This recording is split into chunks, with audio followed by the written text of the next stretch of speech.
Thank you, guys. It's very great to be here. So, as he said, I'm Fabian, and as you can see, I'm going to talk about the Merlion, or about fuzzing. So, I like fuzzing. Mostly, I've been doing black box fuzzing, more recently a bit more gray box. Those are the targets I like to tackle. I did a PhD mostly in whiskey and black box fuzzing. Here are some of the techniques we'll be talking about today, so namely model inference, evolutionary algorithm applied to automated security testing, and anti-random testing. And I'd like to say also that I'm a great fan of the work of those people, so if you're finding very cool vulnerabilities, selecting very good wine, writing a fuzzer that has a bunny as the name of it, or making the fuzzing community a very great contribution. Yeah, I'm a big fan. So this is our summary. There'll be mainly two parts. So first, an approach for targeting interpreted readers, so mostly applied on PDF readers. And then an approach for targeting web command injection, and I'll present some results on cross-site scripting. And then some discussion about some problems that I consider that are still a bit hard to address today.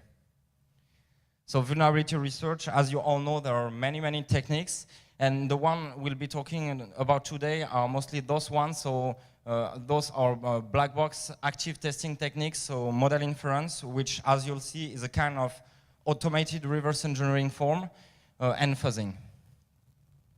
So fuzzing, I mean, there are many definitions. The one I like the most is the one by Charlie Miller. So basically, it's the act of babysitting an army of monkeys. It consists in automatically creating and evaluating numerous malicious inputs. And depending on, so there are many flavors depending on the degree of knowledge that you assume about the target, or about the inputs or the format of the inputs accepted by the target. So going from very naive fuzzing to more advanced when you have the knowledge, grammar knowledge, or hybrid knowledge, such as control plus 10 flow knowledge. And historically, it has been targeted at memory corruption vulnerabilities, I guess mostly due to the simpleness of some test verdicts. Some limitation of the traditional black box fuzzing techniques, they are often unidirected. They often don't have a very precise test verdict. For instance, they look for obvious symptoms. And in the case, for instance, here of page change, when you're doing web fuzzing, it may lead to false positives. And very often, they have a limited awareness of the target that you are fuzzing. So in this talk, I'll present two applications of a particular form of evolutionary algorithm, which will be generic algorithm, and I'll use this to guide the fuzzing. So we have this notion of individual. So basically, one individual is one input for the application. And in genetic algorithm, it's basically described as this. So you have you have a population of individuals which is iteratively evolved depending on some metrics and some operators. So basically, you submit the individual to the application, you compute your test verdict, did we find a vulnerability or not? You compute a certain function that we name a fitness function that provides you a score, and depending on this fitness score, you will apply some operators that are either a crossover operator or mutation operator. We'll see later what they look like. And then you iterate this process until some stopping criterion is met, like having done that many number of tests, having achieved this kind of coverage in your search space, or this kind of coverage on the target. So the first part of this talk is about applying such techniques to the problem of fuzzing PDF readers in black box. So this is a joint work with several of my former students at NCMAG, and with my colleague Sanjay Rawat, who's now working at Vrije University of Amsterdam with Herbert Bos. So one individual in this specific context is one resulting input, so basically one PDF file. So this is in the left, how we represent one individual. So you have one initial file in your initial input set, and then we have an ordered list of seed and then anomaly operators, and eventually 0 or several parameters for this anomaly operator.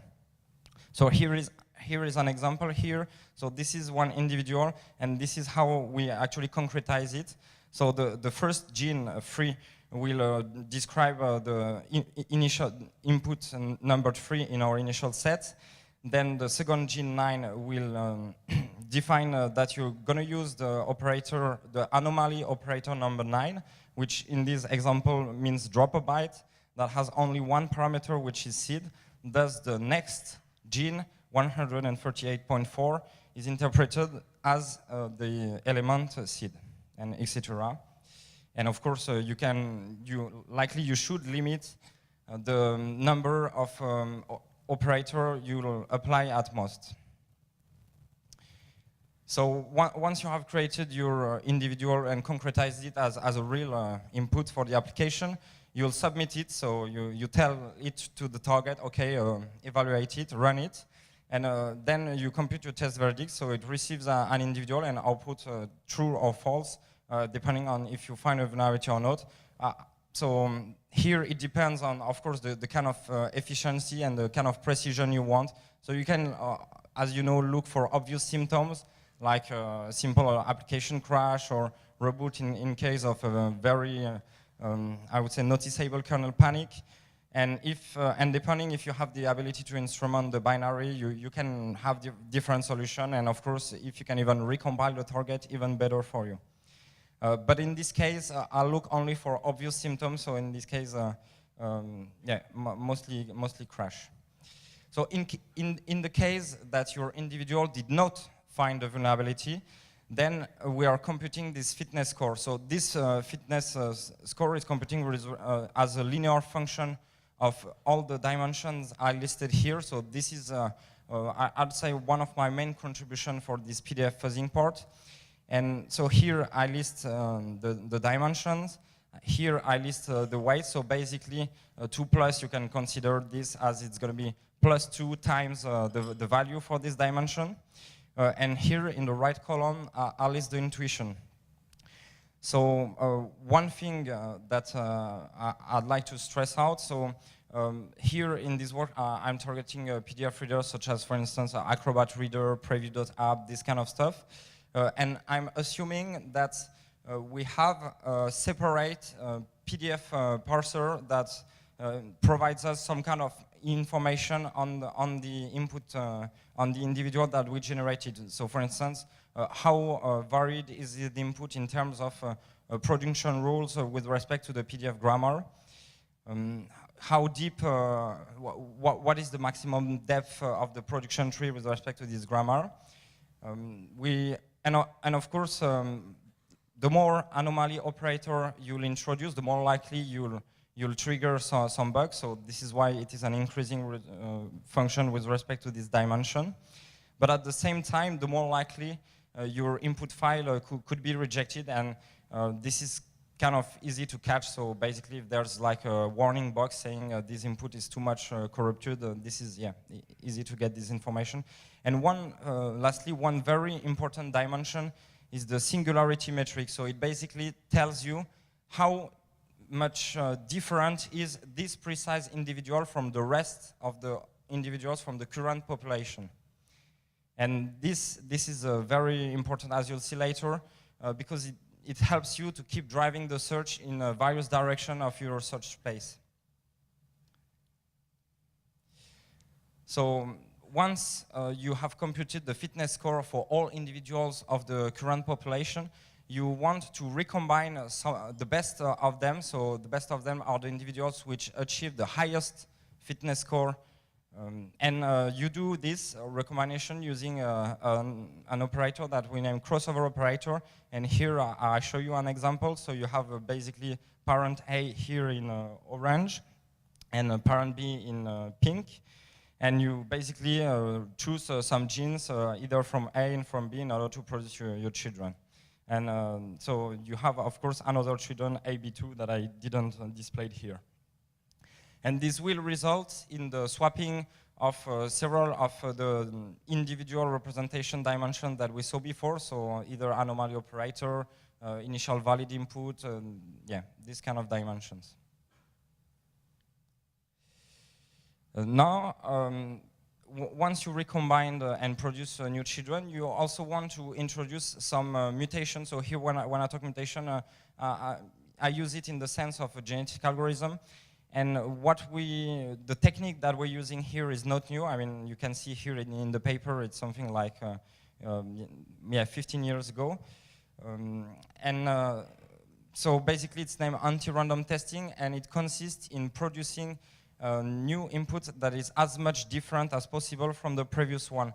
So the idea here is you represent each individual as a point, as a vector in your space, and basically every dimension of your vector is one dimension of your individual. And then you compute the centroid of all the inputs you previously generated, and then you produce a new vector that is orthogonal to that, and then you concretize it, and this is how we do mutation just before having our next population. And those are here the dimension that we use in this representation. So this is implemented in a tool, mostly in Ruby, a little bit of Python. As a PDF parser, I use Origami. As the anomaly generator, I use OUSPG Radamsa. And those are the tested targets. I'd like to stress that the vulnerabilities I'm going to talk about in this section are already known vulnerabilities. It was mostly to see how interesting is this approach or not. I'm still applying some of those techniques in such targets, but I won't present concrete results other than screenshots on the second part here. So this is my setup. So it's mostly 5 computers, including two MacBooks, and this half Mac that I bought without the screen because it was broken. And I've been running the Fuzzer for full-time for 3 weeks. So the first experiment we've been doing consists in observing whether because there is this quote from a German professor that basically says, with every testing techniques, always compare yourself to random testing. So what we're doing here, so here the line in blue is our whole approach that we just presented, and here this line here is basically the very same approach, except that we set all score all weight in the fitness dimension to 0. And as you can see, our approach not only is more efficient, but also finds more vulnerabilities in the same time. The second experiment we've been doing is as I was stressing out before, the singularity dimension, so basically how different is one individual from the rest of its current population is really important. So here, this is still our approach, this part, and here this is the very same parameters, apart from the fact that we set the weight of the singularity dimension to 0. And even here, we see that the singularity dimension is really, really important, once again in terms of efficiency, but also in terms of total fault detection capabilities. And this is because, it's a known drawback of a genetic algorithm that if you don't try to keep driving in various directions, you may at some point over-specialize and keep producing individuals that are too much similar to the one that achieved the highest fitness score. Another experiment we've been doing, so this one, it's only on one reader. I guess it's on a Foxit reader. So on the left, so what you see here, it's basically a representation of the executed basic block in the executable. Here, if it's black, it means not executed. If it's gray, it means this block is executed. So on the left, it's It's our approach with all the weights of the fitness function set to 0, and on the right, it's our approach we represented. So as you can see, I didn't measure the exact percentage, but it's clear that we achieve a higher coverage a higher one hop basic block coverage of the target. Some, I would say, future work or some question that you may want to address in your research. So because I've got the intuition that this kind of, I would say, mostly black box mutational fuzzing approach will likely only trigger not very deeply embedded vulnerabilities. So I think it'd be interesting to compare this approach with, I would say, gray box one, to see exactly how deep, to compare the depth of the stack trace when you have a crash, or when you have a vulnerability not triggerable by a crash, by an immediate crash. And then another question that I think is of great interest is, given an input format, for instance, XML, can we find some combination of anomaly operators and eventually limiting the range of the anomaly operators in order to say, okay, next time we have another XML parser, we basically apply our fuzzing with only this subset of parameters, and this way we know we're going to speed up our fuzzing while still maximizing our fault detection capability. So this is not super simple to produce, but if we were to be able to produce this, I think this would speed up very significantly some work. So there exists some recent work that you guys may have seen at, I think it was at Usenix 2004, Security 2014 this year, where those guys basically have been talking about minimal set transferability. So basically when you have a minimal input set for one target for a given format, you can map part of it to the minimal set of accepted by the other target. So there is, yes, some link here, except that for me, I focus on the anomaly operators. And of course, as you may know, the application of evolutionary algorithm, and more specifically of genetic algorithm, to the problem of fuzzing is not new. In fact, you might not know it, but since 2005, several researchers already were using evolutionary fuzzing, so in this case, to maximize the number of hosts that were owned in a network. I guess most of you are probably more familiar with the work of Jared DeMott, presented at DEF CON 2007 and Black Hat, I guess, which was on gray box evolutionary fuzzing. And of course, we have to talk about Ben Nagy's work, and more recently, I mean, you all heard the buzz in white box of the Zalewski fuzzer, and even some guys are working with DBI in order to have it in gray box. And of course, you also would like to compare this to concolic execution and to the great Microsoft Sage tool. And some, I would say, adaptation made by Richard Johnson. So this, as I told you, I'll only be presenting one slide on one of the more recent work I've been doing. So mostly on transferability of anomaly operators and of minimal set coverage. And one of the problems I've been working recently is how to increase the efficiency in terms of fault detection and in terms of achieved coverage on the target when you're doing some kind of real-time mutational fuzzing. So basically, when you have targets for which you're not able to write a grammar, or it's too costly, and the timeout requirements are very high, so you need basically to mutate nearly in real time. So I already had some results. For instance, this vulnerability in VLC core, which affected VLC Android, VLC Windows, and VLC Mac. And finally, for this first part, some remarks on this combination of evolutionary fuzzing and of anti-random. So keep in mind that it's the suggestion I told you. If you want to write your own fuzzer or improve your existing one, the main goals are keep driving the search in various directions. And I highly suspect that with such an approach, we likely only trigger, I would say, surface bugs And one thing that I didn't mention before, some of the dimensions of the fitness function can also be applied when you're doing gray box fuzzing.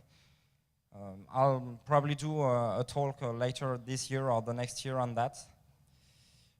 Yeah, and of course, when you're doing more gray box stuff, you can I would say the goal you want to have is to maximize your 1-hop or 2-hop basic block coverage. So do you have any question on this first part? Okay, so we can talk about this later on. So the second part of this talk is evolutionary fuzzing applied to cross-site scripting. So here we're looking for reflected cross-site scripting and stored cross-site scripting in one application, and we assume a black box harness. So yeah, basically we don't assume the availability of the source code of the target. So this graph here shows the true positive detection rate of several of the best commercial black box scanner for stored cross-site scripting vulnerabilities. And as you can see, most of them are it's only like 20%, several of them is 0%, which is super low, so higher is better in this case. One thing that has to be noticed here, those are like super simple stored cross-site scripting in the sense there is like nearly no filtering at the server side. So it's basically you send a parameter at one point in your application, and at some point later you have a reflection, you have a partial recopy of it. And so it should be pretty simple, but yeah, even the best commercial scanner were lacking at that time. So we have been trying to search why so, what are the problems they have to address. So we identified those 3 sub-problems that those tools have to address. The first one is where to fuzz. So most of the time they wouldn't have, those tools wouldn't have very precise awareness of the application they're testing. So one of our solutions will be to use model inference, and as we'll see, a combination of control plus TenFlow inference. Then the second problem they have to address is how to generate an input. So most of the time they have like a library of attack vectors from which they may instantiate 1 value or 2, but that's it. This is kind of too narrow, plus it's kind of easy to write, I'd say, a filter for that. Our solution here to overcome this limitation is to use an attack grammar which can generate more values, and moreover which is context aware. So we'll see later what it means. And the third problem is in terms of test verdict. Did we find cross-site scripting a true cross-site scripting vulnerability or not? So most of them are like very sensitive to sanitizer, in the sense that if there is some stripping of the character they sent at some point, they may say, oh no, there is no vulnerability. Or if some first values I sent at some point lead to a page change, then they may say, oh, yeah, we have a new page, so yeah, we probably found something interesting. So even false positive sometimes. And to overcome that, we'll make use of a technique I'll present you, which is precise double tent inference, and once again, genetic algorithm. So cross-site scripting, it involves 2 things, control plus TenFlow. So this automaton that you see here represents the observable behavior of the web server from its interface from a black box point of view. So we basically send inputs, HTTP requests, and observe the outputs, HTTP replies, and we build such an automaton here. So for instance here, if you take the transition going from node 2 to node 3, in order to exert it, you have to send the input parameter image with the value yoday.png.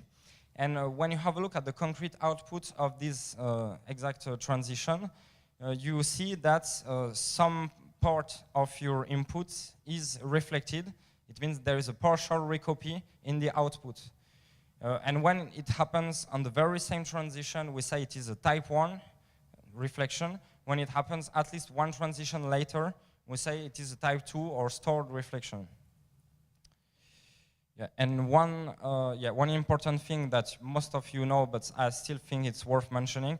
So when your browser receives HTML code, it parses it according to its understanding of the grammar. So in this case of non-harmful situation, so what you see in yellow means basically it is tented by the attacker. yeah, so the attacker will only tend one node. And in the case of, I would say, a more harmful situation, so if here we assume like a very naive filter at the server side, like basically recopying the parameter we sent in the output, then the guy will send something like this, will have an output like this, and once it's parsed by the browser, we will have such a parse tree. And the difference you see here between the previous situation is that here we tend 3 nodes, and those are adjacent nodes. And here there is a security property that is violated. So this has been formalized by Shu and Varsoman like several years ago. And the violated property is the syntactic confinement of the value of the parameter named image in the output structure. And here this applies to the HTML grammar, so that's why it's cross-site scripting. But as you can see, depending on the output grammar, you have similar property like for all kind of web injection, SQL injection, shell PHP, even PHP code injection, etc. So our approach to address all of those sub-problems is twofold. So a first part here implemented in a tool named Ligre is composed of 3 subparts. So first we'll infer in black box, all of this in black box, we'll infer the control flow of the target. Then we'll enhance it with with TenFlow, and then we'll do some chopping on it. So basically, we'll produce some subgraphs in order to confine the fuzzing in certain direction, and then we perform an evolutionary fuzzing. So yeah, I see the 5 minutes, so I'll skip some stuff. Well, let's go, I guess, directly to the core of the presentation. So I'll show you some results, or maybe I'll only show you some results then. So the experiment we've been doing were mostly on trying to see the true positive detection capabilities of this tool. So what you see here in green is our approach. And what you see, the other are WAPT, Google Skipfish, Rapid7W3AF, and here in pink, it's our model inference part plus another web fuzzing tool. So as you can see, not only we detect more vulnerabilities than all of them, but the parts that are not in with dotted parts means are the unique true positive vulnerability we detected. But still, you see here, we don't detect all of them. This is similar stuff here. We don't detect all of them. This is in terms of detection efficiency. So basically, what you can see is depending on how many requests you can perform on your target. So basically, if it's below 1,000 HTTP requests, I'd say that you better to use other tools such as W3AF who don't infer the control flow. And if your testing budget is higher, then definitely you can see that very quickly we detect more vulnerabilities. So you may wonder what are those steps here. Those are basically the time from here, the cost from here to here in terms of number of HTTP requests to completely infer the control flow model for a given application. And the fuzzing for a given application starts here, here, and here. Because yes, this is a cumulated graph for 5 or 6 tested applications. Okay, I'll skip this part. I mostly talk to you about what I consider still hard to address problems. So with respect to this cross-site scripting fuzzing, one problem that is still very hard to address in my understanding is what I name cross-protocol cross-site scripting. So basically, when your automaton, instead of only being based on HTTP requests and HTTP replies, also involves another protocol. For instance, when you send an SMTP message, there is some processing on the server, it gets stored in a database, and then it's displayed in a web application. So you may have a cross-site scripting in this case, and in fact, this was one of the vulnerability I was skipping before. And so this is way more difficult to automate the detection on such, I would say, hybrid model, because you have to combine, you have to create a huge model that also has SMTP transition and HTTP1.